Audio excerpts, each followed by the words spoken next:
అనసూయ మాట్లాడుతున్న ప్రతి ఒక్క వీడియో కూడా వివాదాస్పదంగా మారిందని చెప్పొచ్చు. మళ్ళీ నిన్న ఇంకొక తాజా వీడియో అయితే తను రిలీజ్ చేయడం జరిగింది. నా మీద బ్రతుకుతున్న వాళ్ళందరూ కూడా పరానా జీవులు అంటూ కూడా కొన్ని వ్యాఖ్యలు మాట్లాడటంతో ప్రజలు కూడా మండిపడుతున్న పరిస్థితి కనిపిస్తుందని చెప్పొచ్చు. ఇప్పుడు మనతో పాటు మాట్లాడడానికి కొంతమంది పబ్లిక్ ఉన్నారు. వాళ్ళతో ఒకసారి మాట్లాడి తెలుసుకుందాం వాళ్ళు ఏమంటున్నారు ఏంటి అనేది. నమస్తే అమ్మ. ఇప్పుడు అనసూయ మాట్లాడుతున్న మాటలు మనం చూస్తున్నాం. పరానా జీవి అంటుంది, నా మీద పడి ఏడుస్తున్నారు అంటుంది. వీటికి సంబంధించి ఏం చెప్తారు మీరు? మేడం శివాజీ గారు అందరి గురించి అందరిని ఉద్దేశించి మాట్లాడాడు, హీరోయిన్లు అందరినీ ఉద్దేశించి మాట్లాడాడు. కానీ తను మాత్రమే ఎందుకు స్పందించింది? అసలు హీరోయిన్స్ అందరూ ఎవరు ఒక్కరు కూడా స్పందించలేదే.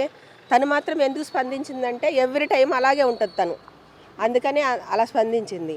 ఎవరు స్పందించిన నొప్పి, ఎవరికి లేని నొప్పి తనకే ఎందుకు వచ్చింది? తన బిహేవియర్ అలాంటిది కాబట్టి దానికి నొప్పి తగిలింది. ఇప్పుడు అందరి మీద పడి ఏడుస్తుంది. తను కాదు, ఆవిడే అందరి మీద పడి ఏడుస్తుంది. ఆవిడని బట్టి అందరూ పేరు పోగొట్టుకుంటున్నారు. ఆవిడే మారాలి తప్ప శివాజీ చెప్పిన దాంట్లో ఏ తప్పు లేదు. ఆయన అంతా మంచిగా చెప్పాడు. ఆయన చెప్పిన దానికి సారీ చెప్పించారు, కానీ అసలు సారీ చెప్పాల్సిన అవసరం కూడా లేదు. అంత మంచిగా చెప్పాడు ఆయన. ఇప్పుడు ఆయన చెప్పింది విని చాలామంది యాంకర్లు మారారు. ఇప్పుడు డ్రెస్సింగ్ సెన్స్ మార్చుకున్నారు. దీని ఒక్కటే పీక్కుంటుంది. ఎందుకో ఎవ్రీ టైం అలాగే ఉంటుంది కాబట్టి, ఎవ్రీ టైం అలాగే ఉంటుంది. అందుకే దానికి ఒక్కదానికే నొప్పి తగిలింది, దానికి ఒక్కదానికే నీకు బాధ కలిగింది. ఎంతోమంది హీరోయిన్లు అలా చేసిన ఆ టైం వరకే ఉంచుకుంటారు, తర్వాత మామూలుగా ఉంటారు. ఈవిడ మాత్రం ఎవ్రీ టైం అలా ఉండబట్టి అంత నొప్పి తగిలింది, అంత బాధ తగిలింది దానికి.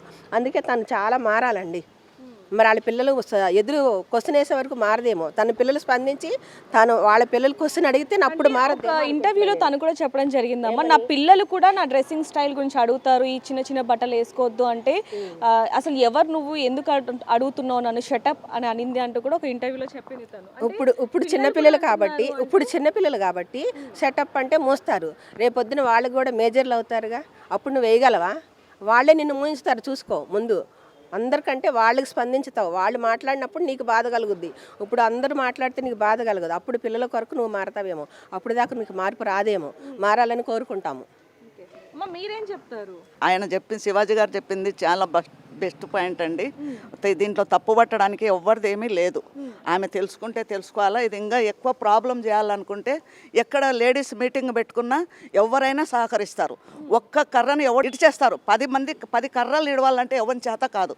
అట్లాగే 10 మంది వందల కొద్ది వేలల్లో మనం ఒకటైతే ఆమె ఏమీ చేయలేదు. ఆమె తలొంచుకొని గెట్ అవుట్ అంటారు దాన్ని. ఆమెనే నా మీద పడి ఏడుస్తున్నారు, మీరు పరానా జీవులు అంటూ ఉంది. మరి దాని గురించి ఏం చెప్తారమ్మా? అంటే అసలు తనకు సంబంధం లేని విషయంలో ఎందుకు తల తిరుగుతుందంటే ఏం చెప్తారు? నా మీద పడి ఏడుస్తున్నారంటే అది చాలా రాంగ్ ప్రశ్న అండి.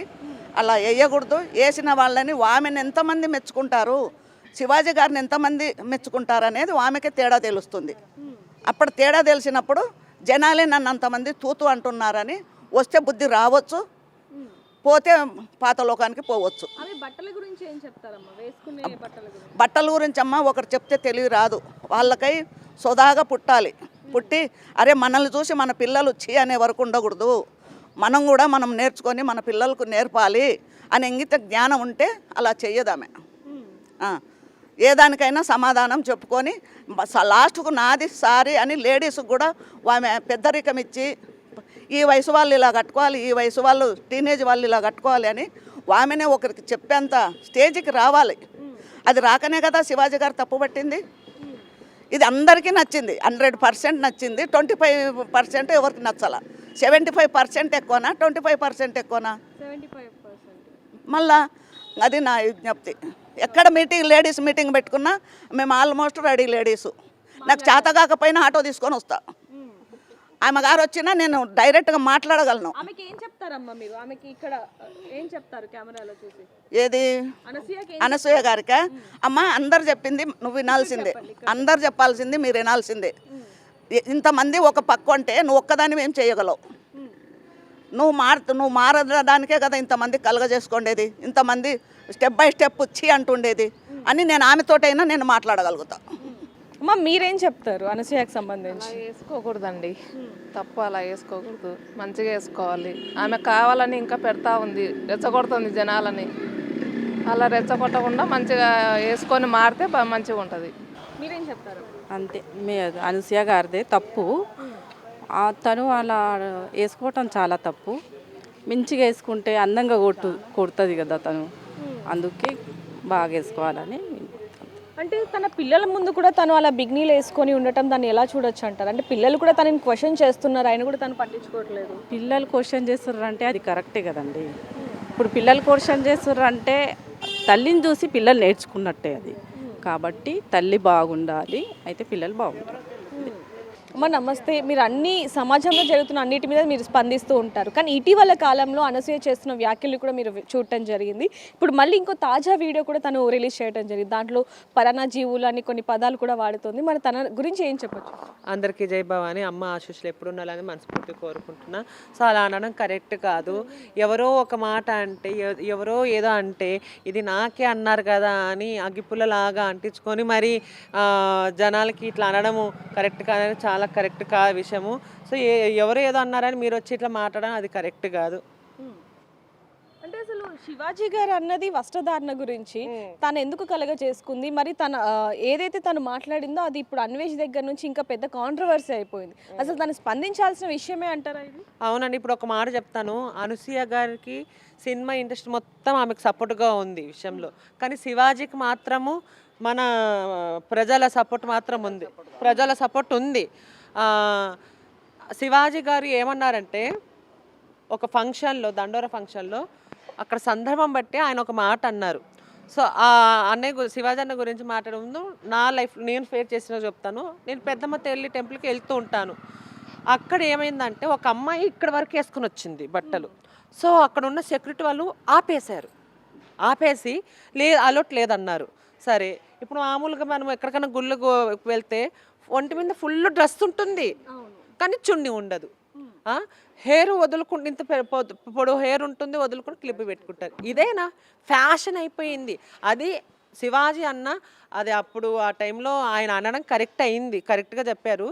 ఇలా ఎక్కడికైనా బయట వెళ్ళినప్పుడు కొంచెము మంచిగా ఉండాలి, తెలుసుకోవాలి, మంచిగా ఉండాలి అమ్మ. మీరు దుస్తుల్లో లేకపోతే మీరే ఇబ్బంది పడతారు. ఎందుకంటే మనం 2-3 హీరోయిన్స్ మనం వాళ్ళు ఇబ్బంది పడిన సందర్భాలు చూసాము.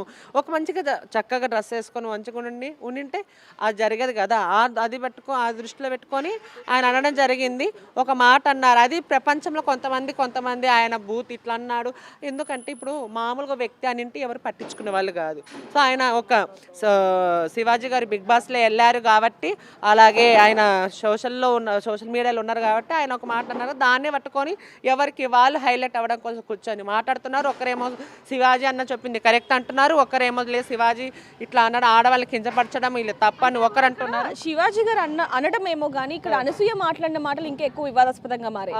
అంటే మా బట్టలు మా ఇష్టం, మా హక్కు, మీరెవరు చెప్పడానికి, మా ఇంట్లో మా హస్బెండ్ ఉన్నారు, ఆయన చూసుకుంటారు, మీ పని మీరు చూసుకోండి అంటూ కూడా తను మాట్లాడుతుంది. మరి దాని గురించి ఏం చెప్తారు? అనసూయ గారు మీకు చెప్పేంత దానికి కాకపోవచ్చు, కానీ సినిమా ఫీల్డ్లో ప్రతి ఒక్క అమ్మాయి తెలుసుకున్న మీ గురించి అనే కాదు, ప్రతి ఒక్క అమ్మాయి హీరోయిన్ అయినా కామన్ మ్యాన్ అయినా ఎవరైనా అమ్మాయి అయినా ప్రతి ఒక్క అమ్మాయి తెలుసుకోవాలి. సమాజంలో ఇప్పుడు మనం బ్రతుకుత సమాజం మనం ఎలా ఉండాలి, ఆ రోజుల్లో చూసుకుంటే విధానము కట్టు బొట్టుకు సాంప్రదాయంగా విలువిస్తుండ్రి. ఇవాళ రేపు పొట్టి బట్టలు పొట్టి గుళ్ళకు పోతే చుండీలు ఉండవు, హెయిర్ వదిలేసుకుంటారు, ఆ జడ వేసుకోరు, ఎనీ టైం ఫోటోలు. ఇవాళ రేపు భక్తి తగ్గిపోయి ఇది నమ్మకం అనేది తగ్గిపోయి ఉన్నారు. ఒక ఆడది ఎలా ఉండాలి అంటే మనం నేర్చుకోవాలి. ఆ రోజు సినిమా పాతకాలంలో సినిమాలు చూడండి, ఒక పాట ఏంటి ఇప్పటికీ వినాలనిపిస్తుంది. ఇవాళ రేపు ఎట్లున్న మీనింగ్ నేనేమంటానంటే బయట మన సమాజంలో బ్రతుకుతున్నప్పుడు సో బట్టలు మీరెవరు చెప్పడానికి నా ఇష్టము అంటే కరెక్టే అండి. అనసూయ గారు మిమ్మల్ని కాదనలేదు, కానీ ఇంట్లో వరకే ఉండాలి. ఎవరింటి వాళ్ళే తోపు. లేదు నేను తోపుని నేను బయట కూడా నీదే అంటే అది కరెక్ట్ కాదు. ఎందుకంటే ఇంకా మిగతా వాళ్ళకు కూడా మీరు మాట్లాడే విధానము మిగతా వాళ్ళకు కూడా మేడం గారు అన్నారు కదా వేసుకుని మేము కూడా ఇలానే ఉంటాము అని, అది కరెక్ట్గా మీరు కూడా ఒక మంచి మెసేజ్ ఇవ్వాలి. సినిమా ఉన్న ఫీల్డ్లో ప్రతి ఒక్కరు కూడా మామూలుగా మారాలి. ఇవాళ రేపు ఎన్ని రేపులు అవుతున్నాయి, చిన్న పిల్లలను కూడా రేపులు చేసేస్తున్నారు డ్రెస్సులను చూసి. ఏమంటుందంటే మేము వేసుకున్నాము అంటే వేసుకోని ఒకప్పుడు కూడా అత్యాచారాలు రేపులు అన్నీ జరిగాయి కదా, ఇప్పుడు ఏం కొత్త కాదు కదా అంటుంది. అలానే ఈ కాంట్రవర్సీ కూడా అన్వేష్ వరకు వెళ్ళింది, అన్వేష్ కూడా మాట్లాడడం జరిగింది. అన్వేష్ మాత్రం గరికపాటి గారిని అలాగే మన భారతదేశాన్ని సంస్కృతిని సాంప్రదాయాలు ఇలా అన్నింటినీ మీద కించపరిచేలాగా మాట్లాడాడు. జస్ట్ ఆడవాళ్ళ దుస్తుల మీద మాట్లాడిన శివాజీ గారిని ఏమో కంప్లైంట్ ఇవ్వటం దాకా వెళ్ళింది, మహిళా కమిషనర్ దాకా వెళ్ళటం జరిగింది. మరి అన్వేష్ని ఏ విధంగా శిక్షించాలి అంటే ఇప్పుడు అనసూయ గురించి మాట్లాడదు. అనసూయ గారు మీరు అన్నారు నేను ఏ బట్టలు వేసుకుంటే ఏంది మీ ఇష్టం అని, ఇంట్లో వరకే ఉండాలి కానీ పబ్లిక్ పోజ్ చేస్తే అనే హక్కు ప్రజలు కూడా ఉంటుంది. అనే హక్కు ఇప్పుడు మీరు అన్నారు కదా నా ఇష్టము మీరెవరు అడగడానికి నేను పెడతాను పోస్ట్ పెడతాను అన్నప్పుడు ప్రజలు కూడా నిందించి అడుగుతారు మీరేంటి అనేది, వాళ్ళకి హక్కు ఉంది కదా. సో ఎవరైనా కానీ మహిళలు కానీ హీరోయిన్లు కానీ ఎవరైనా కానీ దయచేసి సినిమా ఫీల్ అంటే ఓకే ఏదో గ్లామర్ లోలు చేసుకొని మంచిగా ఉంటా అది సినిమా వరకే, కానీ బయట చిన్నపిల్లలు చూస్తారు పెద్దవాళ్ళు చూస్తారు, చూస్తే నచ్చే విధానంగా ఉండాల అలా చేయడం. ఎవరైనా నేను ఒకటే స్త్రీలకు చెప్తున్నా మా కమ్యూనిటీ వాళ్ళైనా ట్రాన్స్జెండర్ కమ్యూనిటీ వాళ్ళైనా అమ్మాయిలైనా ఆడపిల్లలైనా ఇవాళ రేపు గుళ్ళకు పోతే చున్నీలు వేసుకోకుండా పొడి వేసుకొని గుళ్ళకు పోతే షార్ట్లు వేసుకొని ఫోన్ అది కాదండి. సనాతన ధర్మం మనం పోరాడుతున్నాము, సనాతన ధర్మం ఎలా ఉండాలో నేర్చుకొని మనం బ్రతుకుతాము. ఇంకా ఆనవేషణ మాలలో ఉన్నా నేను అనకూడదు కానీ మాలలో ఉన్న నిజంగా ఏదో సందర్భం ఎక్కడో ఏదో మాట జరిగితే దానికి దీనికి సంబంధం లేకోకుండా ఆయన వీడియోలు ప్రతి సంవత్సరం ఒక్కొక్కరిని టార్గెట్ చేసి ఆయన హైలైట్ అవుతున్నారు. 18 లక్షల మంది ఫాలోవర్స్ ఉన్నారు ఇన్స్టాగ్రామ్లో. సో ఏమైందంటే శివాజీ గట్టిగా ఆయన పేరు ఏం పేరమ్మా ఆ గురుజీని అనరాని మాట అని కట్ చేయాలి.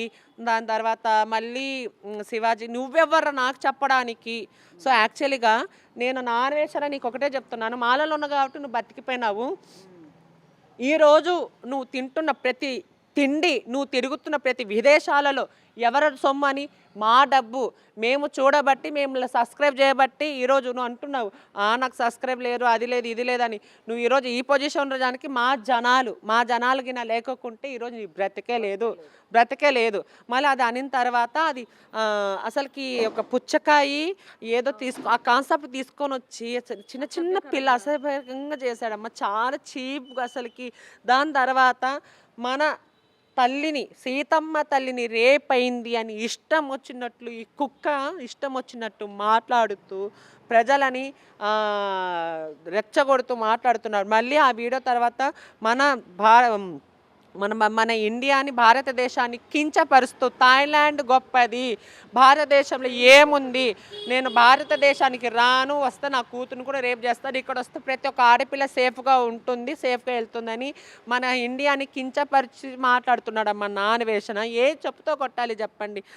ఇప్పుడు చాలామంది ఆల్రెడీ 4 లక్షల మంది 5 లక్షల మంది ఫాలోవర్స్ దిగిపోయారు. అనవేష్ నువ్వు ఏదన్నా చేసుకు ఎవరితో అన్నా నువ్వు మాట్లాడుకు ఏదన్నా కానీ హిందూ సనాతన ధర్మం గురించి వస్తే మేము మాత్రము వదిలిపెట్టే సమస్య లేదు. ఏం తెలుసా నీకు సనాతన ధర్మం గురించి? ఇప్పుకొని తిరగండి ఇదేనా? సరే మీ అమ్మ ఉంటుంది కదా, మీ అమ్మ కూడా చెప్పుకో. నువ్వు ఫస్ట్ మీ అమ్మకి తొడిగి మీ అమ్మకి మీ అన్నకి మీ చెల్లికి ఆ డ్రెస్సులు వేయించి బిగిని అవన్నీ వేయించి నిలబెట్టి నువ్వు చేయి ఫస్ట్. నీతో మార్పు మొదలు అవ్వాలి. గరికపాటి గారి గురించే కాకుండా గరికపాటి గారి తల్లి గురించి కూడా మాట్లాడడం, మన సాంప్రదాయాల గురించి మాట్లాడడం చాలా కించపరుస్తూ మళ్ళీ క్షమాపణ చెప్తున్నాడు. మళ్ళీ అదే విధిగా నీ ఇలాగే దూషిస్తాను, నా నాలుక మీద మచ్చలు ఉన్నాయి, నీ ఇలానే 2030 వరకు ఇలాగే మాట్లాడుతాను, మీరు ఎవరైనా ఏమైనా చేసుకోండి అంటున్నాడు. అంటే ఏమి చూసుకొని అలా మాట్లాడుతున్నారు అనుకోవచ్చు? బలుపు అహంకారం. ఒకప్పుడు ఇదే 3 సంవత్సరాల కిందట మేము కూడా యూట్యూబర్లో మేము కూడా ఉన్నాము. అప్పుడు నువ్వు ఎక్కడుంటివి? ఫస్ట్ నీ కంటెంట్ కేదార్నాథ్ కాశీ అక్కడి నుంచి స్టార్ట్ అయింది. ఇప్పటి వరకు నువ్వు మామూలు అబ్బాయివే, కానీ ఈరోజు విదేశాలలో తిరుగుతున్నావు, ఏదో కంటెంట్ చేస్తున్నావు, జనాలకి ఇప్పుడు ఏదో చూపిస్తున్నారు. ఒక అహంకారం. నేను ఏది మాట్లాడినా చెప్తున్నా కదా మేడం, ప్రతి సంవత్సరం ఒకరిని గెలకడం ఆయనకి అలవాటు.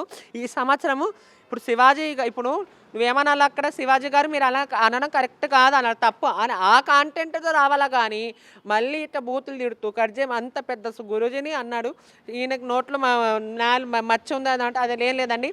ఇప్పుడు క్షమాపణ చెప్తున్నాడంటే కంటెంట్ కోసం మాత్రమే. ఎందుకంటే ఏ యూట్యూబర్ కూడా 4 లక్షల మంది వెంటనే అన్సబ్స్క్రైబ్ చేసేసుకున్నారు. అందరూ ఇప్పటికీ కూడా చాలా మంది సబ్స్క్రైబ్ అయ్యే ఉన్నారు, వాళ్ళు కూడా వీడియోలు చూస్తున్నారు, కింద కామెంట్ చేస్తున్నారు. దాంట్లో మన హిందువులే ఎక్కువగా సపోర్ట్ చేస్తూ ఉన్నారు. మరి హిందువులకు సంబంధించి ఏం చెప్తారు? ఏమండి నేను ఒకటే చెప్తున్నాను, మన ఆ నాన్వేషణ ఇండియాలో పుట్టి ఇండియాలో పెరిగి వేరే దేశాలలో ఉండి మన ఇండియాని కించపరుస్తూ మాట్లాడుతూ ఉంటే, మన సీతమ్మ తల్లిని రేపైంది ఇంత మాట్లాడుతుంటే మనం ఇంకా సిగ్గు లేకోకుండా నాన్వేషణ వీడియోలు చూస్తున్నాం. అంటే నాన్ వేసిన మన ఇండియాని తిట్టినా తక్కువ చేసినా మనం వీడియోలు చూస్తున్నాం. మన సీతమ్మ తల్లిని కించపరిచి మాట్లాడినా మనం సపోర్ట్ చేస్తున్నాం. ఆడవాళ్ళు ఇప్పుకోండి తిరగండి అని మాట్లాడినా మనం సపోర్ట్ చేస్తున్నాం. ఎందుకు సపోర్ట్ చేయాలి? అలాంటి వాళ్ళని శిక్ష వేయాలి, తరిమి కొట్టాలి. అర్థమవుతుందా? నాన్వేషన్గా నువ్వు ఏదైతే చూసుకుని ఆల్రెడీ నీ బతుకు అయిపోయింది. ప్రతి ఒక్కరు నీ గురించి ఒక్కడైనా ఒకప్పుడు నీ గురించి మంచిగా మాట్లాడేటోళ్ళు.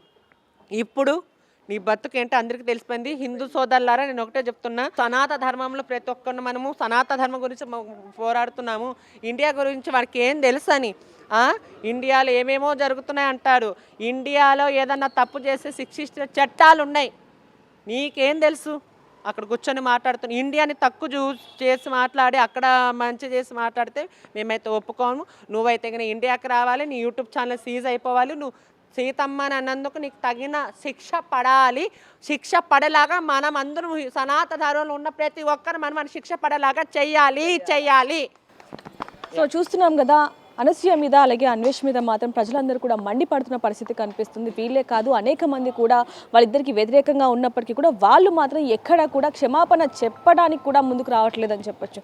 మరి దీనికి సంబంధించి మీరేమంటారు అనేది కింద కామెంట్ చేయండి. మరిన్ని వార్తల కోసం చూస్తున్నానండి బిగ్ టీవీ. కెమెరామెన్ హరీష్తో reporter Devika, Hyderabad. For more videos like this, subscribe Big TV channel.